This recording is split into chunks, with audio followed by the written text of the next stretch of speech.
Alright, two virtual reality videos back to back, Alien Isolation and Star Conflict. It's time to get back to monitors here for a minute, or for a few minutes. You're looking at a game that I've actually had on my Steam wishlist for quite some time now. It's a shoot 'em up, it appears popular, and it has positive reviews. And reason why I was on the fence is because watching the videos and everything, I was wondering if it would work at all in stereoscopic 3D. It turns out that the game was on sale not too long ago in the $5 range, and I had Steam wallet funds to no end, so I decided, hey, what the heck, let's just get the game. And to my great surprise, now what I saw from the video satisfied me in terms of gameplay. This is the kind of game I'd want. But to my great surprise, this is a sort of a speedrun shoot 'em up, but it's developed using Unreal Engine 3. Which really took me by surprise. First time I ran it, I noticed the Unreal splash screen, and I was like, holy crap. So yeah, we're looking at a shoot 'em up that is running in Unreal Engine 3. So why do I call it a speedrun shoot 'em up? Well, you're gonna see why. But first, I want to actually bring your attention to something. I'm using Tridef Ignition to run the game in 3D. It obviously runs beautifully. I'm going to post a link to this game's profile in the description, the custom profile I made. I'll show you what I did in that profile. I just went ahead and put a fixed focus of 94/100. That's all I did. The rest works fine the way it was. So this is the only custom part of that profile. Now, when you run the game using my profile, you're going to want to go in performance and make sure power 3D is off. And then you're going to want to go in 3D and adjust these two settings to whatever you like them. I presently have them at 80/65. So, pretty simple, and you might notice it says 14-day trial there next to Tridef Ignition. This is because I'm using my secondary system today, an excuse to test it out. If you follow this channel at all, you've noticed that there are two systems on the top of my desk. On the left, the main system, which has always worked. It's an NVIDIA GPU, and because I like to test a whole lot of stuff and I develop software for virtual reality, I also like to have an AMD GPU on hand. So I also have a system on the right of my desk, which is an AMD GPU-based system. Turns out that that system had been really unstable lately. It's been having all sorts of problems, and I decided to finally rework the system around an i5 750 that I had on the side. And to top it all off, it's an i5 750. It has the AMD 6970 in there with 2 gigs of RAM to itself. So it's not a super powerful system, but the way I topped it off to be super powerful is I put a solid state hard disk in there, and that is giving pretty awesome results. So I wanted to mention that this video is actually a pretty good excuse to test that box out. Simple game, simple software in 3D. So that's why it says 14-day trial there. I got lazy. I installed Tridef. I didn't even look up my email for the serial number. I just installed it. I'll take care of that later. For now, I just wanted to see if all this was working. So, system's working nicely so far. Let's take a look at this game. Let's take a look at Waves. Now, when you go into the main menu, you have all the game modes: Crunch Time, Survival, Rush, Bombing Run, Challenge, Chase, and Hold. Now, for the sake of first impressions, let's take a look at Crunch Time, which you might notice from the list on the right. I've played quite a few times so far. And Crunch Time will give us the time to actually take a look at this game's mechanics. So with the mouse, I control a reticle that I use to shoot the enemies. And this reticle, some 3D gamers could complain the fact that it's not on the same plane as the gameplay. But I have no problem with the way it's placed right now, and considering that this is Unreal Engine, which is really well supported by all 3D injection software, I'm pretty sure that this is the intended reticle. There's nothing wrong or special about it. It just works the way it should. And to me, although the aim might be a little hard to get the hang of because the gameplay is on a different plane, I sort of got the hang of using it to aim at the enemies. It's working out pretty well for me, so I haven't had any problems there. In fact, my biggest worry with the 3D in this game, when I saw the videos, I said earlier I was looking at the videos and was worried that some elements just wouldn't work at all. I'm especially talking about those little squares that are flying out when you kill enemies, which are, by the way, a pretty awesome effect. Well, to my great surprise, they just really work well. Normally, like, these would be particulate effects that just don't render well in stereoscopic 3D, and just turns out that this isn't the case. This is really all 3D modeled action, which is pretty awesome. Now, there's also the mechanic of the bomb where you have to do combos to get a bomb, and you only have a few seconds to fire it off. Oh crap, I was counting on a bomb there, I didn't get it. So you have the bomb mechanic, and you also have the slow-mo mechanic. When you hold your right mouse button, you get to slow the play down. You saw there I used the bomb to defend myself against something that was just about to crash into me. So some of the enemies like to look for you and seek you out and crash into you. Some of the enemies just roll around. Some of them will roll around and suddenly change directions. So this is very shoot 'em up, but it's also very twin stick shooter.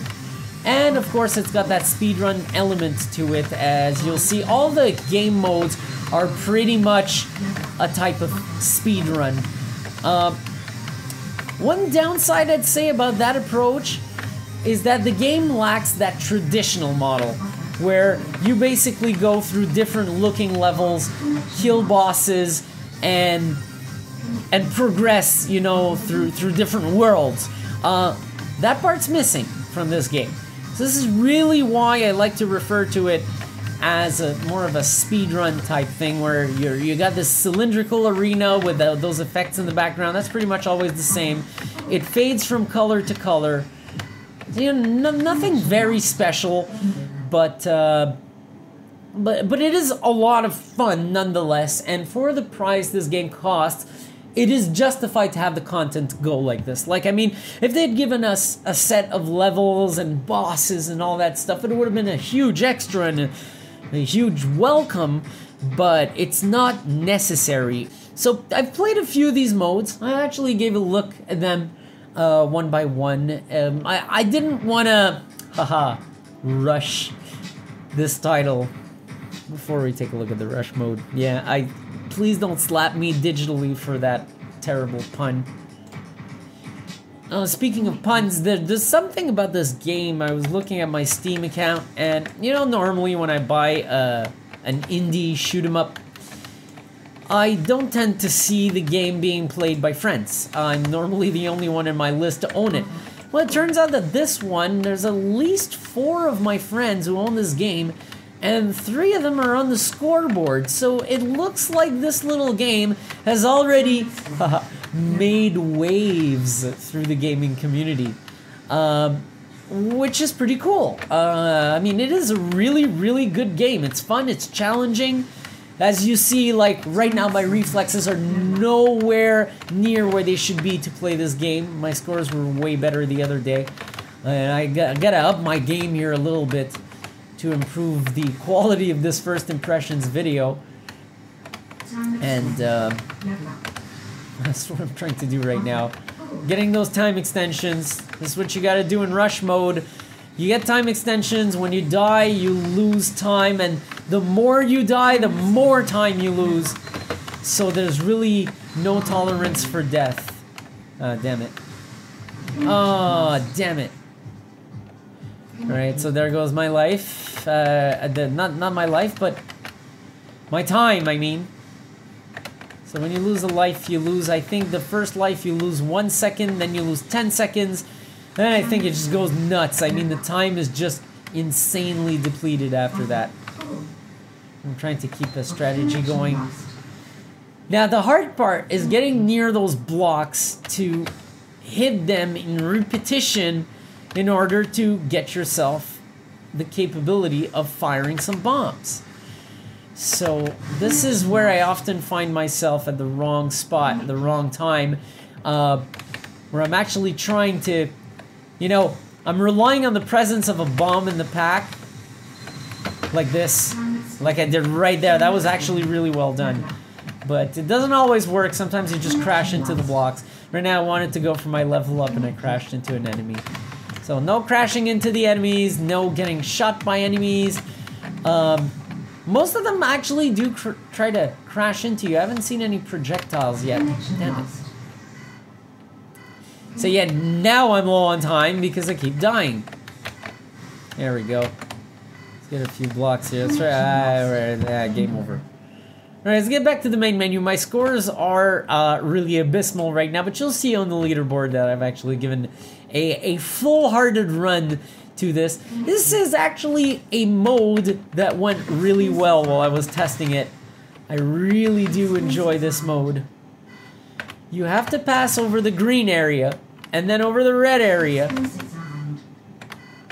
Actually, it's red first, and then green. And when you go over the green, don't worry about the enemies, because you're about to fire off a bomb. Boom! Every time you go over the green, you fire off a bomb. Every time you go over the red, you sort of collect that bomb.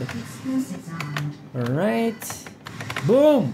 And every time you do this, your time's extended. Bastards! They gave me the explosion and the death. Come on, yes, displays the bomb. Oh, damn it. They're really feisty right now, these bastards. Look, I got a score of 1,000,000. My top score in this mode is 1,000,000. Now, this game works with multipliers, so at the beginning of your game, you'll be like, yo, what the hell? My score is so low. What is going on with that? And it's because it works on multipliers, and eventually it just starts ballooning into like huge numbers. Damn it! Those things that track you are really, really, really hard to deal with.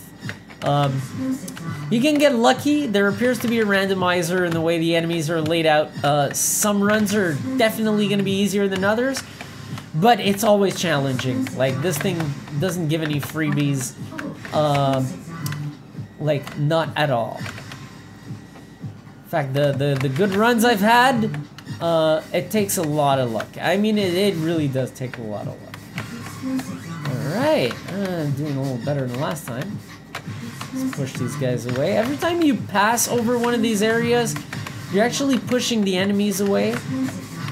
So, that's good. And then every time you pass over the green area, you destroy them, so good for you. There you go. Oh, I really snuck a quick one on that. Ah, shit. And nowhere to go. 479? What the hell's going on with the score in this game today?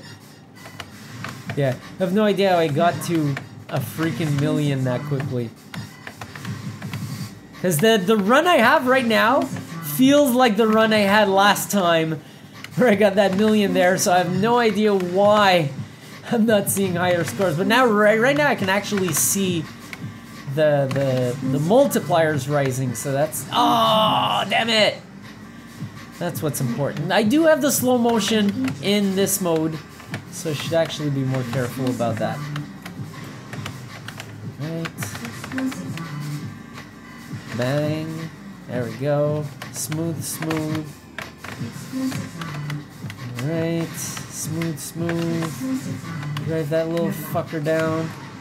Nice. Nice. I do not have, by the way, my gun in this mode. So you really gotta keep rolling and not bump into these fuckers like I just did now. Yeah, the multiplier is always gonna help. Those level ups, they always help. They're not only like the main point of the game, but they're also a huge way to get your score up, which is again the main point of the game. Come on. Oh yeah, got it. I do believe I have a shield, if I'm not mistaken. What I'm surprised about is that I kept not having one earlier on. Bang! Oh, that was nice. I didn't even waste my shield. Nice. There we go. Woo! Nice. There we go. Skill doing way better here. Now, I'm not necessarily always going for those level ups because... Oh, shit. Shield charged. Oh, shit. I went the wrong way. Hey, not bad. 600,000. So, you can see my runs here. I had a 237 there. There we go. Come on. No! Fuck! I had cleared that fucker, Mr. Referee. Yeah, you're gonna find yourself cursing at your system sometimes with this game, especially if you're in that mode. Like, right now, I'm not in the seriously, let's go for the high score mode, but when you get into it and you screw up, you're gonna curse, but you never get frustrated enough to actually, like, give up on the game or anything like that. It's a really fun concept, and it can be played for hours. If you follow videos on my channel, you know that I like to play games during my work breaks, and I like to find games that are appropriate to play during a work break, that aren't gonna lock you in for hours. This is one of them. It can lock you in for hours if you want it to, but it can also just give you 15 minutes of excellent gameplay. I need to express a little hope that they'd use this mechanic as a precursor for something more complex one day. Now that the developer has actually gone through the hard part of building the basics of their game, maybe work on a sequel that will have more elements and will venture into having various levels in various worlds, maybe even story elements to it. That's a game I'd go for. If you give me these mechanics, and you give me, I don't know, scrolling levels, or levels where like those things down there would recede and you would go down like an elevator shaft, I would actually love to see a complexified version of these mechanics. But so far, for what this game has to offer, I'm very impressed. I expected, from what I saw from the videos, I expected a speedrunner and a shoot 'em up, but I didn't realize it would be that fun. For one, and for two, I didn't realize the 3D would run so damn well. I mean, bottom line, this is Unreal Engine, and you gotta have balls to go, hey, I want to make a speedrun shoot 'em up game, and I'm gonna use Unreal Engine to do it. That really takes balls to do, because Unreal Engine is not necessarily... For a programmer, Unreal Engine isn't the easiest transition to make. You're better off using Unity. It uses all those Visual Studio languages, whereas Unreal Engine, you will have to make a transition, and it will not be easy. So, like, that's right off the bat. And second off, you know, your shoot 'em up, especially a speedrun shoot 'em up, you'd think is the most simple type of game to develop, so you'd think Unreal Engine 3 would be overkill, you know, and no, actually it made the game look great. I think the gamble paid off. So that's my word to the developers of Waves. It's a ballsy move, and it worked out for you guys. It's pretty cool. Those of you who have an Oculus Rift and watch my videos on YouTube, now, I'd say a lot of people end up watching my videos in 2D. Well, if you have an Oculus Rift, you should really be watching my videos in 3D, because it turns out that the Oculus Rift is one of the best freaking devices to watch 3D on. So I developed, I want to call it an application, but the application is only a part of this. I developed a sort of software solution in order for you to be able to watch YouTube videos with the Oculus Rift, notably videos that are in 3D. So, I'm going to put a link in the description to the video where I explain how to use that software solution. The video is called How to Watch YouTube Videos in the Oculus Rift. So, if you're interested in that, if you have an Oculus Rift and you'd like to watch all my videos in 3D, including this one and all the others, go check out that video, How to Watch YouTube Videos in the Oculus Rift, in the description of this video. Also in the description of this video will be the custom profile for this game, but like I said at the beginning, it's just a focus adjustment. This thing will work right off the bat. Second you turn off Power 3D, it will work right off the bat and just go. So, really good game, $5 price range. I'm not sure if it was on sale, and now I'm all messed up on Steam prices because of the currency thing. I always end up having to look up the USD with some form of hack, and it's really annoying. So I think it's in the $5 range. I'm sorry if I'm wrong about that. It was on sale this week, and like I said, I had like never-ending Steam wallet funds piling up, so I was like, okay, let's clear the Steam wallet. So that's it. Another 3D shoot 'em up, and another great game for work breaks. So I'll see you soon, and I believe I have... Do I have another monitor title on the list? I don't know about that, but I do know I have another virtual reality title to check out. So I'll be doing that soon. Keep following the channel, stick around. It's probably going to be some virtual reality next.